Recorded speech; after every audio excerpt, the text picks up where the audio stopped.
શાદીવાળા ઘરમાં બરાબર વિદાયના સમયે એક ભિખારી અંદર ઘૂસી આવ્યો અને દુલ્હનનો રસ્તો રોકી લીધો. દુલ્હનના ભાઈઓએ તેને મારવાનું શરૂ કર્યું તો દુલ્હને વચ્ચે આવીને તેમને રોક્યા અને ભિખારી પાસે જઈને તેના ગંદા હાથોને ચૂમી લીધા. બધા લોકો આશ્ચર્યથી જોઈ રહ્યા હતા. દુલ્હને રડતા રડતા ભિખારીના ખિસ્સામાંથી એક તસવીર કાઢી અને બધાને બતાવતા એક એવું સત્ય જણાવ્યું કે જાનમાં સન્નાટો છવાઈ ગયો, કારણ કે તે ભિખારી વિદાયની એ અત્યંત નાજુક અને ભાવનાત્મક ક્ષણને પોતાની પૂરી ગરિમા સાથે જીવી રહ્યો હતો.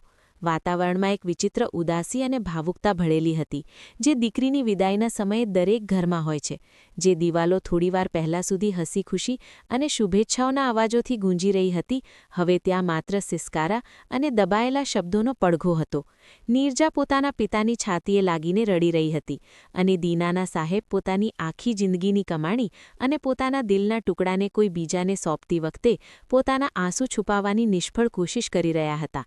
ભાઈઓ પોતાની બહેનની વિદાય માટે એક તરફ ઊભા હતા, જેના ચહેરા પર દુઃખ અને ગર્વનો મિશ્રિત ભાવ સ્પષ્ટ દેખાઈ રહ્યો હતો. એ જ વખતે જ્યારે નીરજા ગાડીમાં બેસવા માટે પગલાં વધારી રહી હતી, મુખ્ય દરવાજા તરફથી ઉઠેલા અચાનક શોર બકોરે એ શાંત અને ભાવુક માહોલને પૂરી રીતે તોડી નાખ્યો. આ ધમાલ એટલી અચાનક હતી અને એટલી ઝડપથી વધી કે હોલમાં હાજર દરેક વ્યક્તિનું ધ્યાન તે તરફ ખેંચાઈ ગયું. બધાની આંખો ઊંચી થઈ ગઈ અને નીચા નમેલા માથા મુખ્ય દરવાજા તરફ વળી ગયા.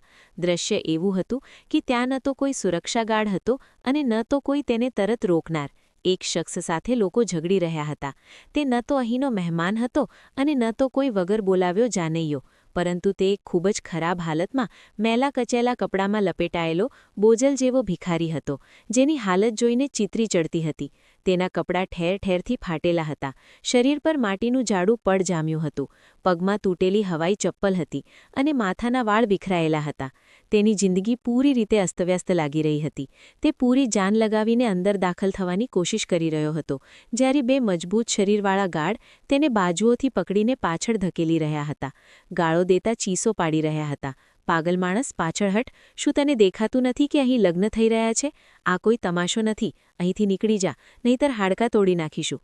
પરંતુ તે ભિખારી ખબર નહીં કઈ માટીનો બનેલો હતો. તેનામાં એવી કઈ તાકાત હતી જે તેને ત્યાંથી હલવા દેતી નહોતી. ગાર્ડોની માર અને ધક્કાઓ છતાં તે વારંવાર ગેટની અંદર ડોક્યું કરવાની કોશિશ કરતો રહ્યો અને એક જ રટ લગાવતો હતો: મને રોકશો નહીં, ભગવાનના માટે મને રોકશો નહીં, મને અંદર જવા દો, મારે દુલ્હનને મળવું છે, હું ભીખ માંગવા નથી આવ્યો, મારે બસ એકવાર દુલ્હનને જોવી છે. તેના અવાજમાં એવો દર્દ, એવી તડપ અને એવી ચીખ હતી કે તે લગ્નના બેન્ડબાજા અને મહેમાનોની ચહેલપહેલની ચીરતી સીધી લોકોના દિલ સુધી પહોંચી રહી હતી. શાનદાર કપડામાં સજેલા ધજેલા મહેમાનો જે પોતાની શાન શૌકતના ઘમંડમાં ઊભા હતા, આ દ્રશ્ય જોઈને હેરાન પરેશાન રહી ગયા. નીરજાના આ મહેલમાં આવા શખ્સનું હાજર હોવું જ એક સવાલ બની ગયો હતો. લોકોએ નાપસંદગીથી નાકમો સંકોચ્યા, જાણે તેની નજર પડતા જ તેઓ ગંદા થઈ જશે. જાત જાતની વાતો થવા લાગી અને ધમાલનું એક તોફાન ઉમટી પડ્યું. કોઈ કહી રહ્યું હતું કે આજકાલના ભિખારીઓને પણ શરમ નથી આવતી, સાચો મોકો જોઈને ક્યાંય પણ પહોંચી જાય છે, ઇજ્જત બચાવવા માટે પૈસા આપી દો. કોઈ સુરક્ષા વ્યવસ્થા પર સવાલ ઉઠાવી રહ્યું હતું કે વીઆઈપી કાર્યક્રમમાં આ શખ્સ અંદર કેવી રીતે ઘૂસી આવ્યો. એ જ વચ્ચે નીરજા ચૌધરી આંસુમાં ડૂબેલી હતી. તેને બધું ધૂંધળું દેખાઈ રહ્યું હતું. અચાનક આ વાતો સાંભળીને કે ચોંકી. તેણે પોતાના આંસુ લૂછ્યા અને ભીડની પાછળથી ડોક્યું કરીને જોયું.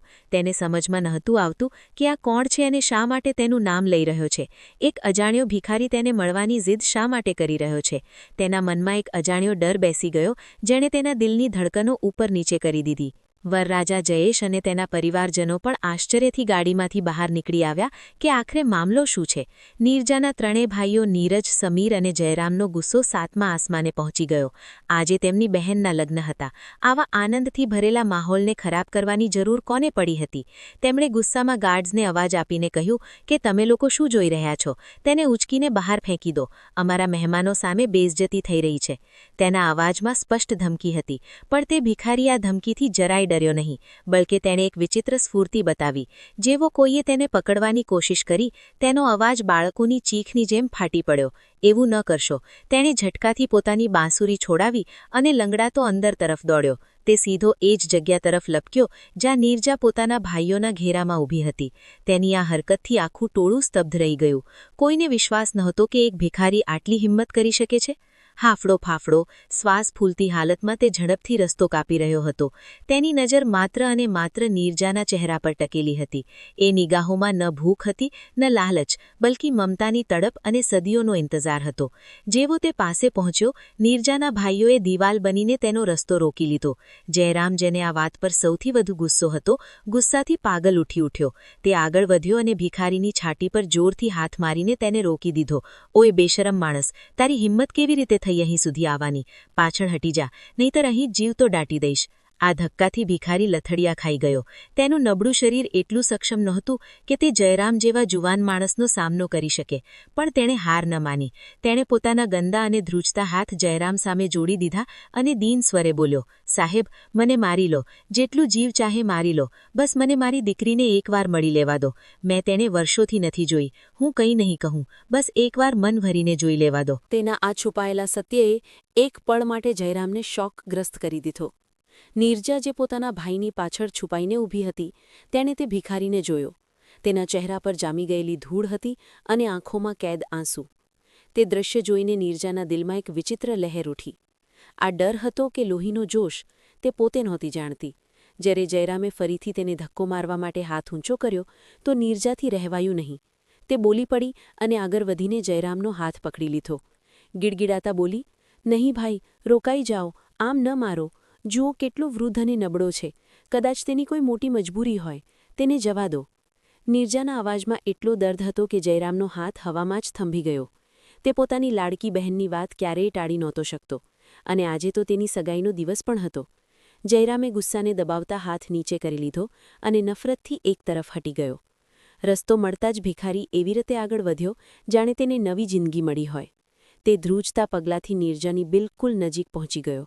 હવે બંનેની વચ્ચે માત્ર એક ડગલાનું અંતર હતું. તેના શરીરમાંથી પરસેવા અને ગંદકીની તીવ્ર ગંધ આવી રહી હતી, જે દુલ્હનના કિંમતી અત્તરની ખુશ્બુ પર ભારે પડી રહી હતી. શર્મિલા દેવીએ નાક પર રૂમાલ રાખી લીધો, પણ ભિખારીને આ બધી વાતોની કોઈ ખબર નહોતી. તે મંત્રમુગ્ધ થઈને નીરજાના ચાંદ જેવા ચહેરાને જોઈ રહ્યો હતો. તેની આંખોમાંથી આંસુની ધાર વહી રહી હતી, જે તેના ગાલ પર લીટીઓ બનાવી રહી હતી. નીરજા ગભરાઈ ગઈ. તે તેની આંખોમાં સીધું જોઈ ન શકી અને નજર નીચી કરી લીધી. ત્યારે એક એવો બનાવ બન્યો જેણે બધાના હોશ ઉડાવી દીધા. તે ક્ષણે ભિખારીએ આગળ વધીને નીરજાના મહેંદીથી સજેલા નાજુક અને સુંદર હાથોને થામી લીધા. આ દૃશ્ય કોઈ કયામતથી ઓછું નહોતું. એક તુચ્છ સમજાતો ભિખારી આટલા મોટા વ્યાપારીની દીકરીનો હાથ પકડીને ઊભો હતો. આ એવું દૃશ્ય હતું જેને જોઈને દરેક જણ સ્તબ્ધ રહી ગયું. નીરજા પૂરી રીતે ગભરાઈ ગઈ. તે વિચિત્ર સ્થિતિમાં હતી. પોતાનો હાથ છોડાવવા માંગતી હતી, પણ ભિખારીની પકડમાં એક વિચિત્ર મજબૂતી હતી. જાણે તે તેને છોડવા જ નહોતો માંગતો. આ પહેલાં કે નીરજા પાછળ હટી શકે, તે ભિખારીએ ઝૂકીને નીરજાના હાથોને ચૂમી લીધા. તેના આંસુ નીરજાની મહેંદી પર પડીને સમાઈ ગયા, અને પછી તેણે એવી વાત કહી દીધી જાણે ત્યાં હાજર દરેક વ્યક્તિના પગ નીચેથી જમીન ખસી ગઈ હોય. તેણે માથું ઝુકાવીને કહ્યું, જો માનો તો મારી સોની, મારી દીકરી છે, તું મારી ઢીંગલી છે. આ શબ્દો કોઈ બોમ્બની જેમ આખા હોલમાં પડ્યા અને ચારે તરફ સન્નાટો છવાઈ ગયો. એવો ઊંડો સન્નાટો કે 100 પડલામો અવાજ પણ સંભળાઈ જાય. નીરજાનું દિમાગ શૂન્ય થઈ ગયું. તેના કાનોમાં આ શબ્દો વારંવાર ગૂંજી રહ્યા હતા. શું આ માણસ પાગલ છે? શું આ નશામાં છે કે પછી કોઈ મજાક કરી રહ્યો છે? સભામાં હાજર બધા લોકો સ્તબ્ધ ઊભા હતા. જયેશના ચહેરાનો રંગ ઉડી ગયો અને નીરજાના ચહેરા પર ગભરાહટ સ્પષ્ટ દેખાવા લાગી. પણ આ સ્થિતિ થોડી જ ક્ષણોની હતી. બીજી જ પડે ત્યાં તો તોફાન જેવું આવી ગયું. નીરજાના ભાઈઓનું લોહી ઉકળી ઉઠ્યું. તેમની બહેનને આ રીતે લલકારવામાં આવી હતી, જેને તેઓ સહન ન કરી શક્યા. ત્યારે સમીર ચિત્તાની જેમ ઝપટ્યો અને નીરજાને ભિખારીથી દૂર ખેંચી લીધો.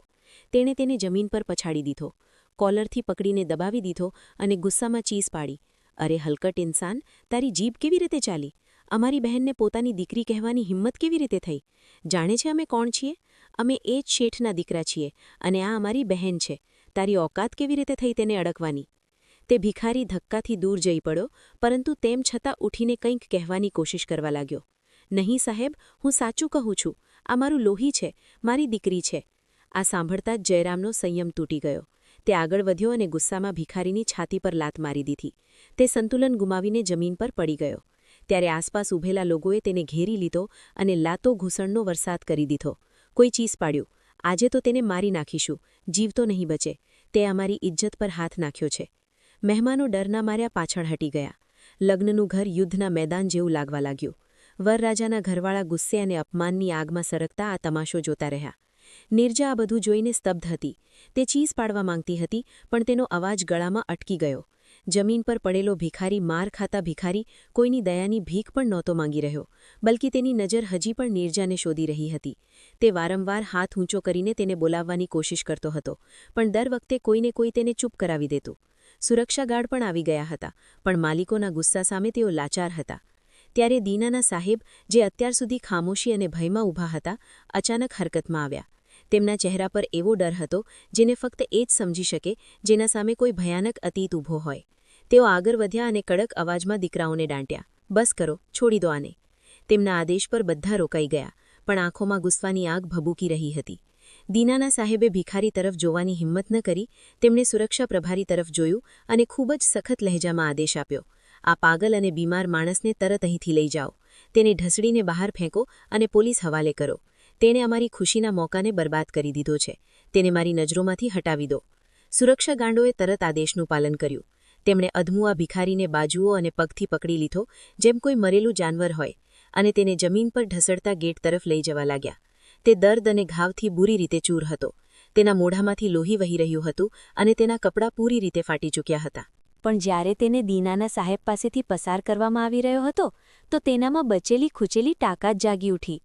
તેણે વિરોધ કર્યો અને માથું ઊંચું કરીને દીનાના સાહેબની આંખોમાં આંખો નાખી. આશ્ચર્યની વાત એ હતી કે તેની આંખોમાં ભીખ નહીં, બલ્કિ એક એવો સવાલ હતો જેણે દીનાના સાહેબની રૂહને હચમચાવી દીધી. તેણે પૂરી તાકાતથી ચીસ પાડીને કહ્યું, દીનાના, શું તને યાદ છે? શું આ જ એ વાયદો છે જે તે મારી સાથે કર્યો હતો જ્યારે આ બાળકીને મારાથી લીધી હતી?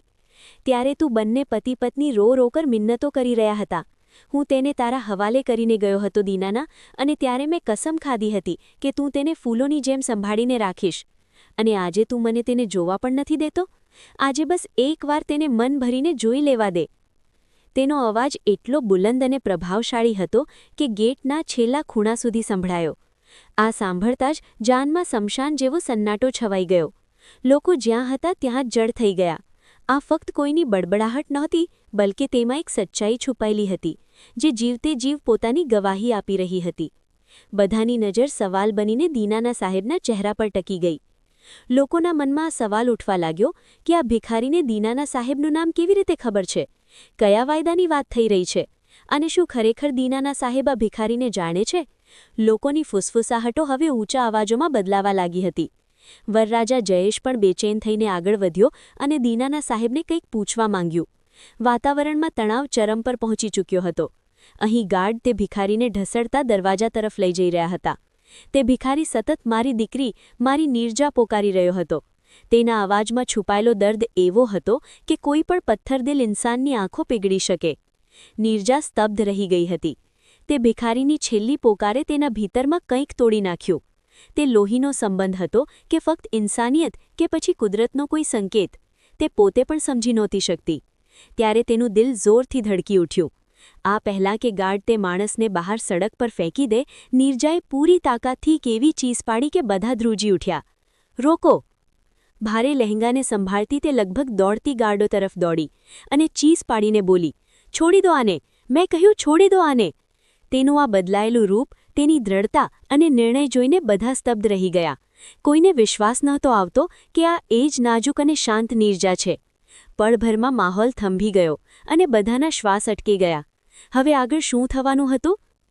આ શહેરના સૌથી પ્રતિષ્ઠિત અને મોંઘા વિસ્તારમાં આવેલી એ ભવ્ય હવેલી હતી, જે પોતાની અદ્ભુત સુંદરતા, શાન શૌકત અને અપાર સંપત્તિને કારણે આખા શહેરમાં પ્રસિદ્ધ હતી. આ મકાન ફક્ત ઈંટ, પથ્થર અને સિમેન્ટનું માળખું નહોતું, બલ્કે પ્રેમ, આપણપો અને સ્નેહનું એવું આશિયાના હતું જ્યાં દુઃખ અને પરેશાનીઓ મુશ્કેલીથી જ પ્રવેશ કરી શકતી હતી.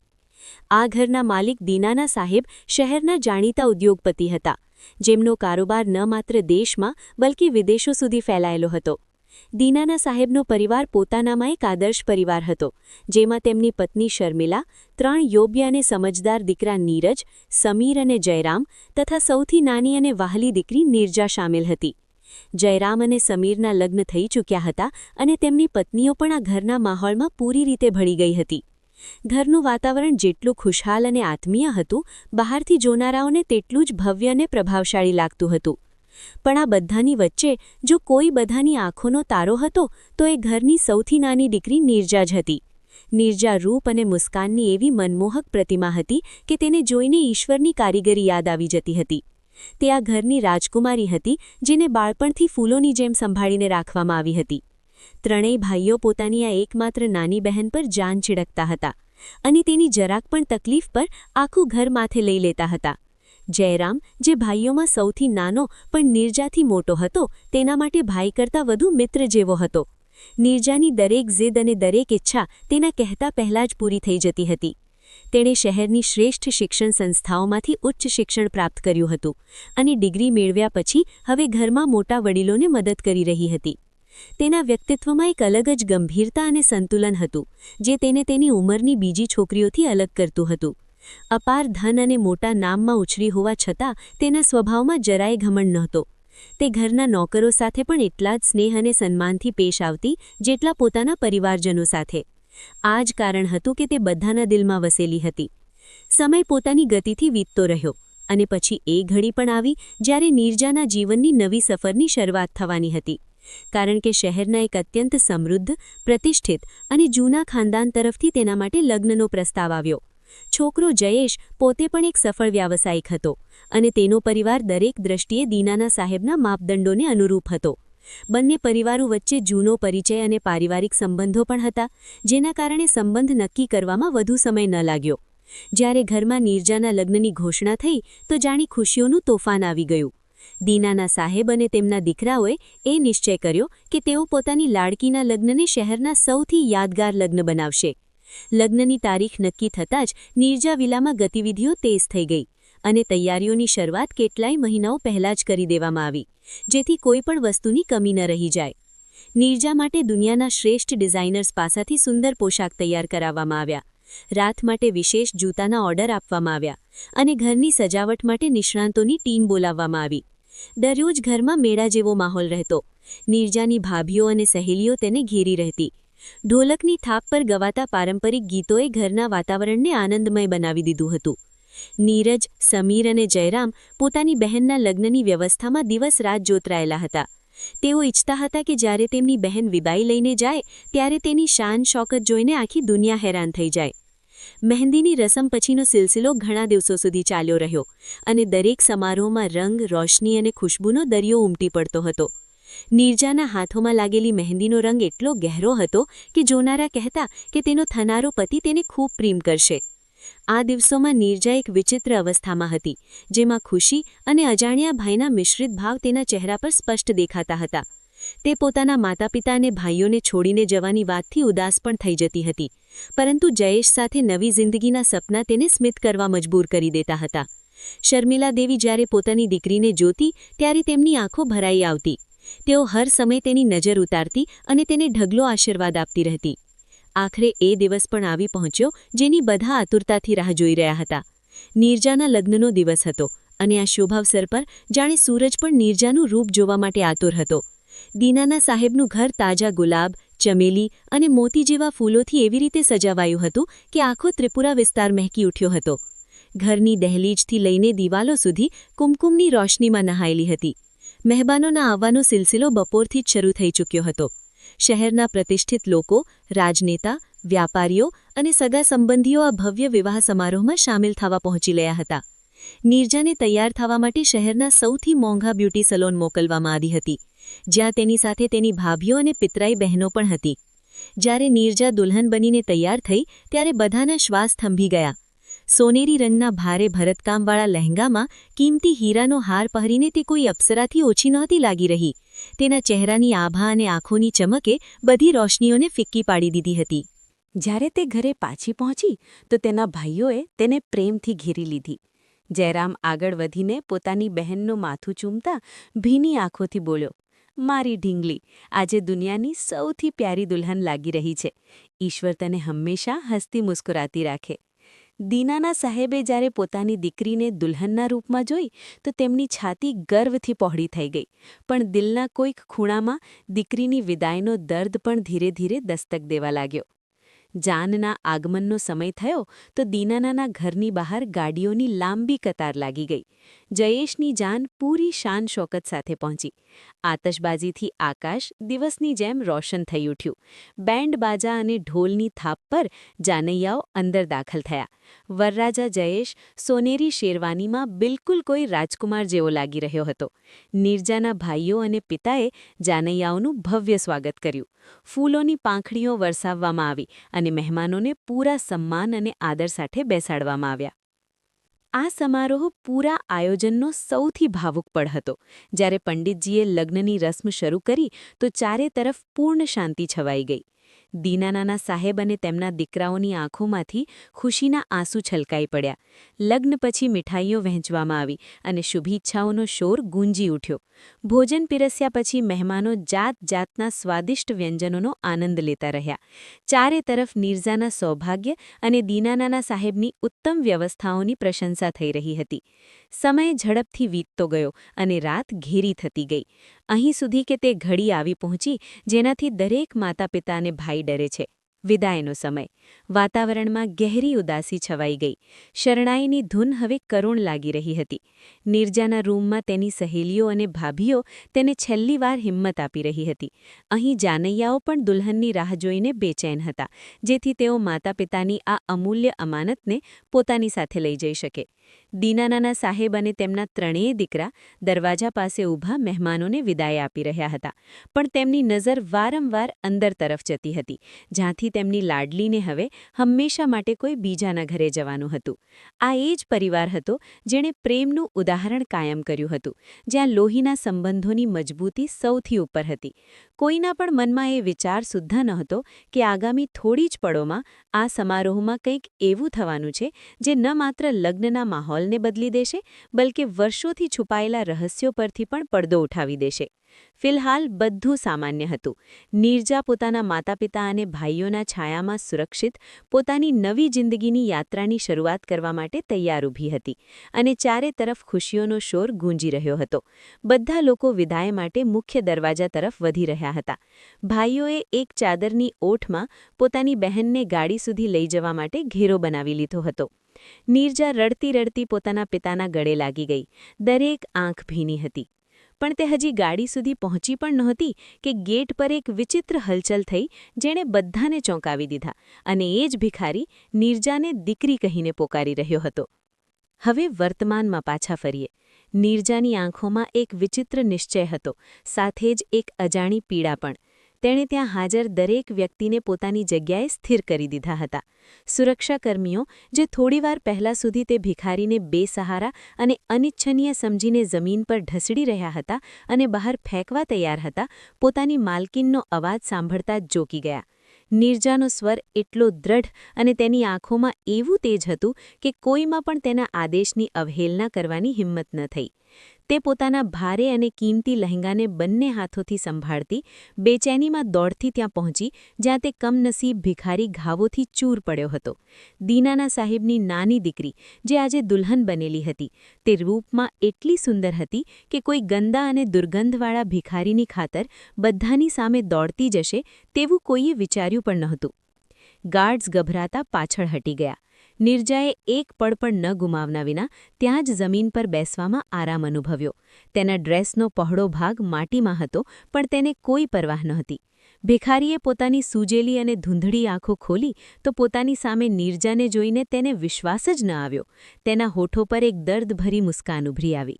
તેણે ધ્રુજતા હાથોથી ઊભા થવાની કોશિશ કરી તો નીરજાએ બહાદુરીથી પોતાનો હાથ લંબાવીને તેને સહારો આપ્યો. ભિખારી તૂટીને બેસી ગયો. તેના હાથોમાંથી લોહી વહી રહ્યું હતું અને કપડાં ઠેર ઠેરથી ફાટેલા હતા. પણ એ વખતે તેના મુખ પર એક અજીબ શાંતિ છવાઈ ગઈ. તેણે પોતાના મેલા અને ખરબચડા હાથોને, જેના પર જમાનાની છાપ હતી, આગળ વધાર્યા અને નીરજાના મોંઘા, નરમ અને નાજુક હાથોને થામી લીધા. નીરજાના અસ્તિત્વમાં એક સનસનાટી દોડી ગઈ, પણ તેણે પોતાનો હાથ પાછળ ન ખેંચ્યો.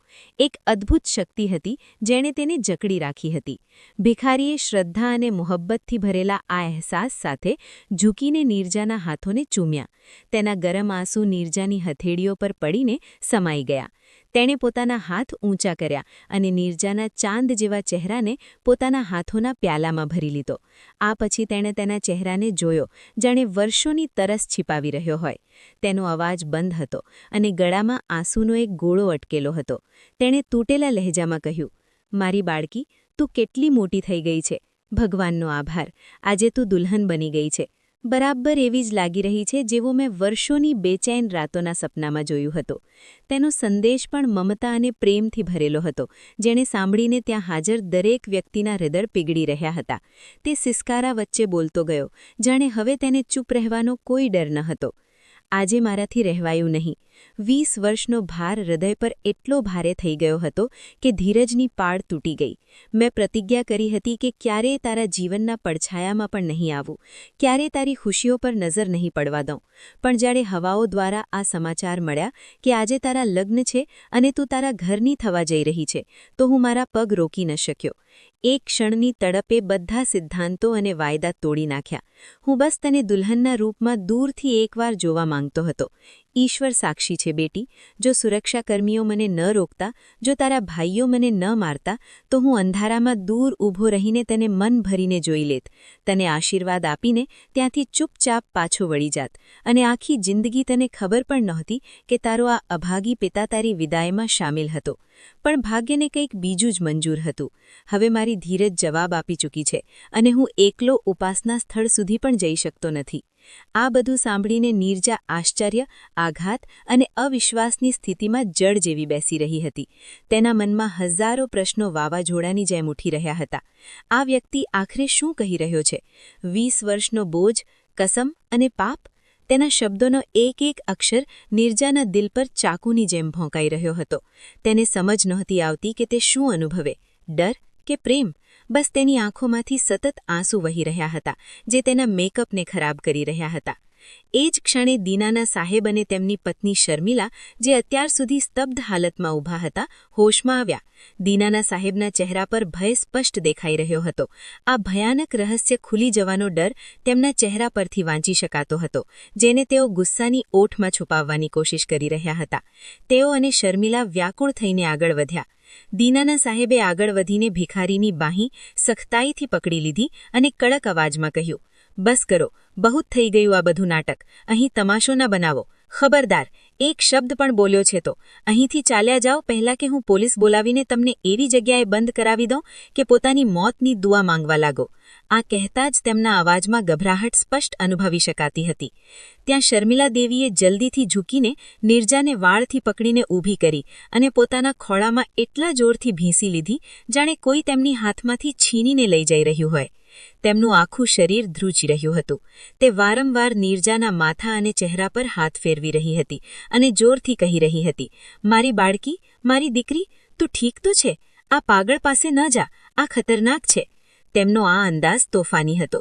તે ડરી રહી હતી કે ક્યાંક નીરજા તેમના હાથોમાંથી નીકળી ન જાય. નીરજા તેમના ખોળાને વળગી હતી, પણ તેની નજર નીચે જમીન પર બેઠેલા તે ભિખારી પર જામી હતી, જેની આંખોમાં સચ્ચાઈની ચમક હતી. વાતાવરણમાં તણાવ ચરમ પર પહોંચી ચૂક્યો હતો. તમામ મહેમાનો, જાનૈયાઓ અને નીરજાના સસુર પક્ષના સંબંધીઓ હેરાન ઊભા હતા. ખુશીની વચ્ચે બધા લોકો અવાક રહી ગયા હતા. બધાના મનમાં શંકા પેદા થઈ રહી હતી. નીરજાના સસરા અને વરરાજા જયેશના પિતા, જે શહેરની એક પ્રતિષ્ઠિત વ્યક્તિ હતા અને દીનાના સાહેબના જૂના મિત્ર પણ હતા, તેમણે આ બધું સહન ન કર્યું. તેઓ ગંભીર મુદ્રામાં આવ્યા અને દીનાના સાહેબના ખભા પર હાથ મૂકીને ભારે લહેજામાં પૂછ્યું, દીનાના, આ બધું શું મામલો છે? આખરે મારી વહુની વિદાયના સમયે આ બધું શું થઈ રહ્યું છે? આ ફકીર કોણ છે અને તે શું કહી રહ્યો છે? અને તમે તથા ભાભી આટલા ગભરાયેલા શા માટે છો? અમને કંઈક તો જણાવો. હવે અમે સમજી છીએ, આ તમાશો અમારી ઇજ્જત પર પણ દાગ છે. જયેશના પિતાનો આ સવાલ સાંભળીને દીનાના સાહેબના કપાળ પર પરસેવાની બૂંદો ઉભરી આવી. તેઓ બુરી રીતે ગભરાઈ ગયા અને લથડાતી જીભે વાત સંભાળવાની નિષ્ફળ કોશિશ કરવા લાગ્યા. નહીં નહીં પ્રકાશ સાહેબ, એવી કોઈ વાત નથી. તમે પરેશાન ન થાઓ. આ વ્યક્તિ ખરેખર પાગલ છે, માનસિક રોગી છે. તેને બસ આદત છે કે લોકોની ખુશીઓના સમયે આવીને આવા નાટક કરે છે, જેથી લોકો ભાવુક થઈને પૈસા આપી દે. તમે લોકો કૃપા કરીને ગાડીઓમાં બેસો. આ બધું નિરર્થક બકવાસ છે. હું તેને હમણાં જ કઢાવું છું. દીનાના સાહેબની આ વાત સાંભળીને ફકીર, જે અત્યાર સુધી ચૂપચાપ માથું ઝુકાવીને પોતાની બેઇજ્જતી સહન કરી રહ્યો હતો, અચાનક ઘાયલ સિંહની જેમ ગરજ્યો. હું પાગલ નથી. તેના અવાજમાં એટલી તાકાત અને ગૂંજ હતી કે દીનાના સાહેબ પણ ડરના માર્યા એક ડગલું પાછળ હટી ગયા. તેણે પોતાની ધૂંધળી આંખોથી દીનાના સાહેબને જોયા અને પછી સભા તરફ ફરીને બોલ્યો, હું ન તો પાગલ છું અને ન તો કોઈ ભિખારી જે તમારા પૈસા માટે અહીં આવ્યો છું. હું એક બદનસીબ અને મજબૂર પિતા છું. આ કહેતા તેણે ધ્રૂજતા હાથે નીરજા તરફ ઇશારો કર્યો, જે પોતાની માની પક્કડમાં હતી, અને પછી તેણે એવો ખુલાસો કર્યો કે ત્યાં હાજર દરેક વ્યક્તિના પગ નીચેથી જમીન ખસી ગઈ. તમે જેને દીનાના સાહેબની દીકરી નીરજા સમજો છો તે મારી સંતાન છે, મારી દીકરી છે. આજથી 20 વર્ષ પહેલાં જ્યારે તે માત્ર 2 મહિનાની હતી ત્યારે મેં તેને પોતાના હાથોથી આ જ લોકોના હવાલે કરી હતી. આ સાંભળતા જ જાનમાં મોત જેવો સન્નાટો છવાઈ ગયો. શ્વાસ અટકી ગયા. નીરજાના ભાઈઓના માથા ચકરાઈ ગયા. દીનાના હેરાન થઈને પથ્થરની જેમ ઊભા રહી ગયા અને શર્મિલા દેવીની પકડ નીરજા પર ઢીલી પડી ગઈ. ફકીરે પોતાની વાત આગળ વધારતા કહ્યું, આજે તમે બધા મારી હાલત જોઈને મને ધિક્કારી રહ્યા છો, પણ હું હંમેશાથી આવો નહોતો. ક્યારેક મારી પાસે પણ એક નાની ખુશહાલ દુનિયા હતી. આ કહાની મારી બરબાદીની અને આ બાળકીની જિંદગીની છે, જેને આજે મારે સંભળાવવી જ પડશે. તેણે ઊંડો શ્વાસ લીધો, આંસુ લૂછ્યા અને પોતાની કહાણી સંભળાવવા માટે બોલવાનું શરૂ કર્યું, જેથી દુનિયાને ખબર પડી શકે કે તે આ હાલ સુધી કેવી રીતે પહોંચ્યો અને નીરજા દીનાના સાહેબના મહેલ સુધી કેવી રીતે પહોંચી. ભિખારી હરિદાસની આંખોમાં જાણે વીતેલા સમયની એક આખી ફિલ્મ ચાલી રહી હતી. તેણે એક ઊંડો અને ઠંડો શ્વાસ લીધો, જેમાં વર્ષોની થાક સમાયેલી હતી. પછી તે મારી તરફ જોઈને ભારે અને દર્દભર્યા અવાજમાં પોતાના જીવનના એ રહસ્ય પરથી પડદો ઉઠાવવા લાગ્યો, જેણે 20 વર્ષોથી તેની કમર ઝુકાવી રાખી હતી. તેણે કહ્યું, તમે લોકો આજે મને જે હાલતમાં જોઈ રહ્યા છો, આ ફાટેલા તૂટેલા કપડાં, આ બદહાલ શરીર અને ભિખારી જેવું જીવન, એ જ મારી અસલી ઓળખ નથી. આજથી 20 વર્ષ પહેલાં હું પણ તમારા બધાની જેમ એક સન્માનિત ઇન્સાન હતો. મારું નામ હરિદાસ છે અને હું શહેરની એક ફેક્ટરીમાં મહેનત મજૂરી કરીને ઈમાનદારીથી રોજી કમાવતો હતો. મારી પાસે બહુ ધન નહોતું, પણ શાંતિની દૌલત ભરપૂર હતી. હું અને મારી પત્ની અમારા નાના સરખા મકાનમાં ખૂબ ખુશ હતા. અમારી ખુશીઓ ત્યારે વધુ વધી ગઈ જ્યારે લગ્નના 5 વર્ષ પછી ઈશ્વરે અમને સંતાનનું વરદાન આપ્યું અને મારી દીકરી નીરજાનો જન્મ થયો. તે દિવસે મારા ઘરમાં તહેવાર જેવો માહોલ હતો. મેં મીઠાઈઓ વહેંચી, સપના જોયા કે મારી દીકરીને ભણાવી ગણાવીને મોટી અધિકારી બનાવીશ. પરંતુ કહેવાય છે કે કિસ્મતનું લખેલું ટળતું નથી. નીરજાના જન્મના સમયે મારી પત્નીની તબિયત ખૂબ બગડી ગઈ. હાલત એટલી ગંભીર થઈ ગઈ કે ડોક્ટરોએ હાથ ઊભા કરી દીધા. મેં મારી બધી જમાપૂંજી, ઘરના ઘરેણાં, અહીં સુધી કે એ નાનું કાચું મકાન પણ ગીરવે મૂકી દીધું, જેથી તેની જાન બચાવી શકું. પરંતુ તે મને અને આ ફૂલ જેવી નાની બાળકીને એકલા છોડીને આ દુનિયામાંથી ચાલી ગઈ. હરિદાસનો અવાજ ભરાઈ ગયો અને તેની આંખોમાંથી આંસુ ટપકવા લાગ્યા. નીરજા હિબકા લેતી રડી રહી હતી. તે પોતાના આંસુ લૂછતો આગળ બોલી રહ્યો હતો. પત્નીના મોત પછી મારા પર જાણે કયામત તૂટી પડી હતી. હું બિલકુલ એકલો રહી ગયો હતો અને ખોડામાં 2 મહિનાની એક નાની બાળકી હતી જે ભૂખથી વિલખતે રહેતી હતી. મને સમજ જ નહોતી આવતી કે હું કામ પર જાઉં કે આ માસૂમને સંભાળું. કામ પર ન જઈ શકવાને કારણે ફેક્ટરી છૂટી ગઈ. ઘરનું ભાડું ન આપી શકવા પર મકાન માલિકે મને ઘરમાંથી કાઢી મૂક્યો અને હું સડક પર આવી ગયો. મારી બાળકી જ્યારે ભૂખથી નિઢાલ થઈને રડતી તો મારું કાળજું ફાટી જતું. કેટલીય રાતો અમે ફૂટપાથ પર ગુજારી. મેં પાણીમાં થોડી ખાંડ ઓગાળીને તેને પીવડાવી, પણ તે પૂરતું ન હતું. પછી એક દિવસ નીરજાની તબિયત બહુ બગડી ગઈ. તેને તેજ તાવ હતો અને તે બેહોશીની હાલતમાં ચાલી ગઈ. હું તેને સરકારી હોસ્પિટલ લઈ ગયો તો ડોક્ટરે સાફ કહી દીધું કે જો આને સારી ખોરાક, દવા અને મા જેવો છાંયો ન મળ્યો તો આ બાળકી સવારનું સૂરજ નહીં જોઈ શકે. આ સાંભળીને હું પાગલ જેવો થઈ ગયો. હું મારી દીકરીને મરતી જોઈ શકતો નહોતો. હું દોડ્યો, દરેક દરવાજો ખખડાવ્યો, પણ કોઈએ મદદ ન કરી. ત્યારે મને દીનાના સાહેબનો ખ્યાલ આવ્યો. હું જાણતો હતો કે દીનાના સાહેબ બહુ અમીર છે અને તેમના 3 દીકરા છે, પણ કોઈ દીકરી નથી. મેં સાંભળ્યું હતું કે તેમની પત્ની શર્મિલા અવારનવાર દીકરીની ઈચ્છા વ્યક્ત કરતી રહે છે. હું પડતો આખડતો વરસાદમાં પલળતો રાતના છેલ્લા પ્રહરે દીનાના સાહેબના બંગલા પર પહોંચ્યો. ત્યાં મેં જોયું કે દીનાના સાહેબ માથું ઝુકાવીને ઊભા હતા. હું આગળ વધ્યો અને મારી દીકરીને દીનાના અને શર્મિલાના પગમાં મૂકી દીધી. હું તેમના પગમાં પડી ગયો અને ગિડગિડાતા હાથ જોડીને વિનંતી કરવા લાગ્યો કે મારી દીકરીને બચાવી લો, તેને અપનાવી લો, તેને એ જિંદગી આપી દો જે હું તેને નથી આપી શકતો. મેં કહ્યું હતું કે આ મારી ધરોહર છે, તેને ફૂલોની જેમ રાખજો. દીનાના અને શર્મિલાએ મારી દીકરીને છાતી સરસી ચાપી લીધી. તેમની આંખોમાં ખુશીના આંસુ હતા, કારણ કે તેમને એક દીકરી મળી ગઈ હતી. પછી દીનાનાએ મારી પાસે એક વાયદો લીધો.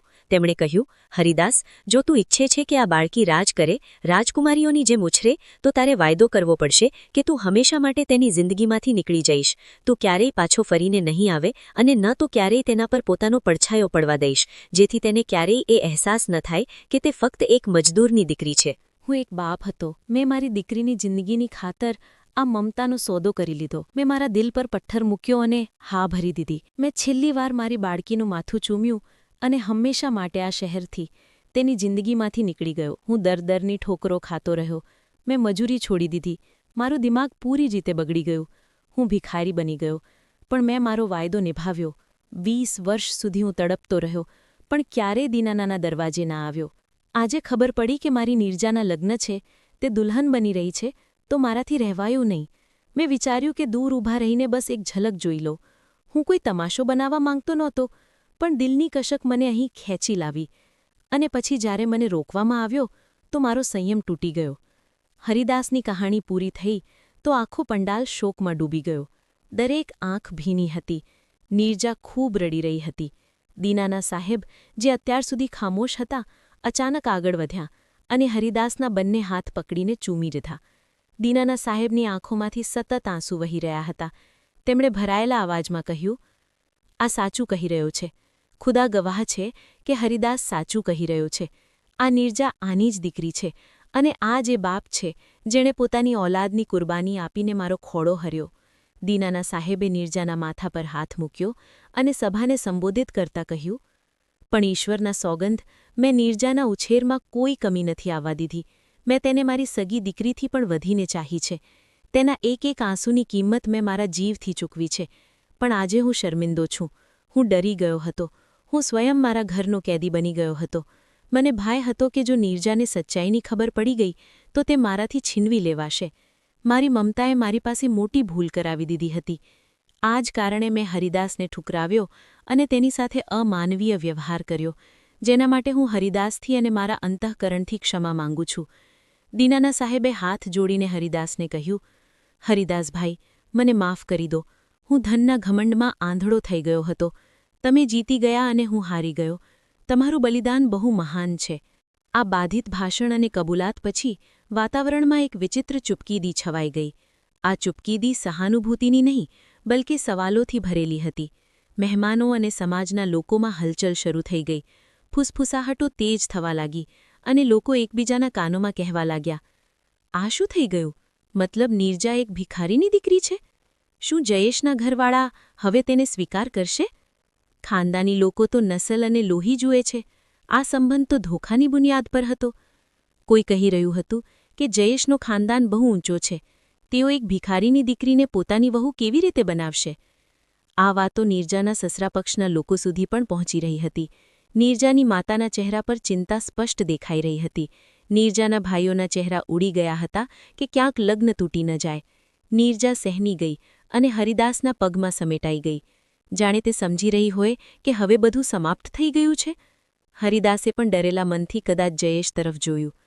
પરંતુ ત્યારે જ એક ભારે અવાજ ગુંજ્યો.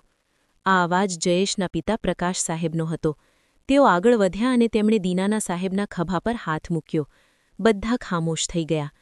પ્રકાશ સાહેબે એક નજર નીરજા પર નાખી, પછી હરિદાસ પર અને ઊંચા અવાજમાં બોલ્યા, દીનાના સાહેબ અને હરિદાસભાઈ, તમે બંને પરેશાન ન થાઓ.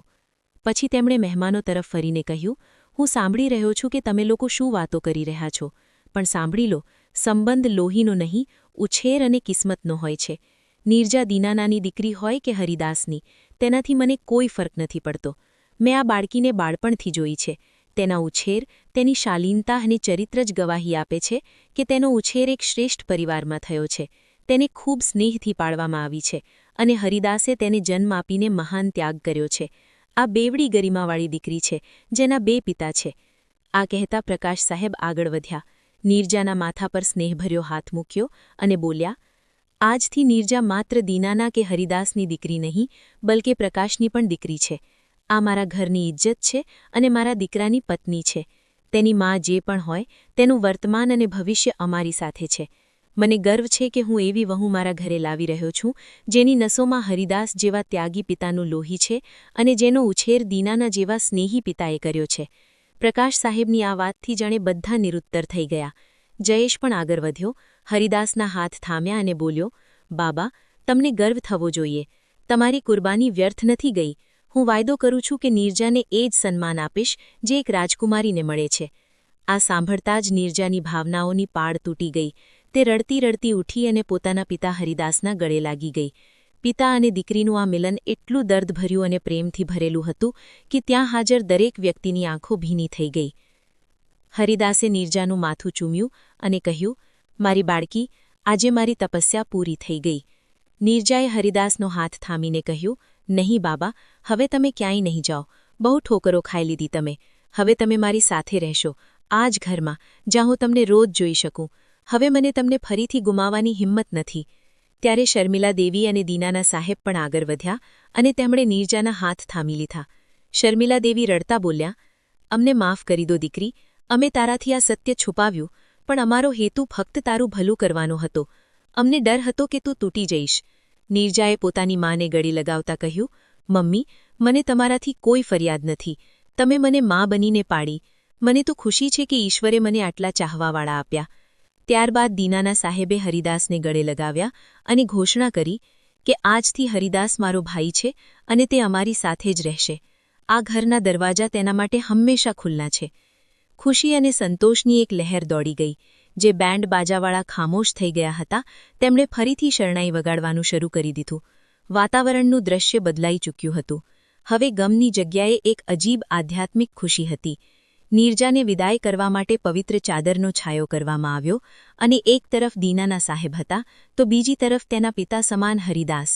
બે પિતા પોતાની દીકરીને તેના નવા ઘર તરફ લઈ જઈ રહ્યા હતા.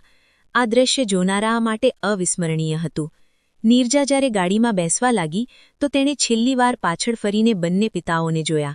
તેની આંખોમાં આંસુ હતા પણ હોઠો પર મુસ્કાન હતી. હરિદાસે પોતાનો ધ્રુજતો હાથ હવામાં લહેરાવ્યો અને આશીર્વાદ આપ્યો. જા મારી દીકરી, તારો ચહેરો સદા આમ જ રોશન રહે. ગાડી ફૂલોની પાંખડીઓના વરસાદમાં ધીરે ધીરે ગેટની બહાર નીકળી ગઈ. પાછળ ઊભેલા હરિદાસ, શર્મિલા અને ત્રણેય ભાઈઓની આંખોમાં ભીનાશ હતી, પણ દિલમાં શાંતિ હતી કે સત્ય જીતી ગયું અને મોહબ્બતે તમામ દૂરીઓ મિટાવી દીધી. તે રાત્રે દીનાનાના ઘરમાં દોલતની ચમક નહીં, બલકે ઇન્સાનિયત, કુરબાની અને સંબંધોની પવિત્રતાનો ઉજાસ ફેલાઈ ગયો હતો. આજે જાન પાછી વળી તો તેણે જોયું કે એક ભિખારીની ગરિમા બાદશાહોથી પણ વધીને હતી, કારણ કે તેણે પોતાની દીકરી માટે પોતાની પૂરી દુનિયા વારી દીધી હતી અને આજે પ્રકૃતિએ તેને સન્માનિત કરી દીધો હતો. આ વાર્તા વિશે તમારો શું અભિપ્રાય છે? તમે કોમેન્ટ બોક્સમાં જણાવી શકો છો.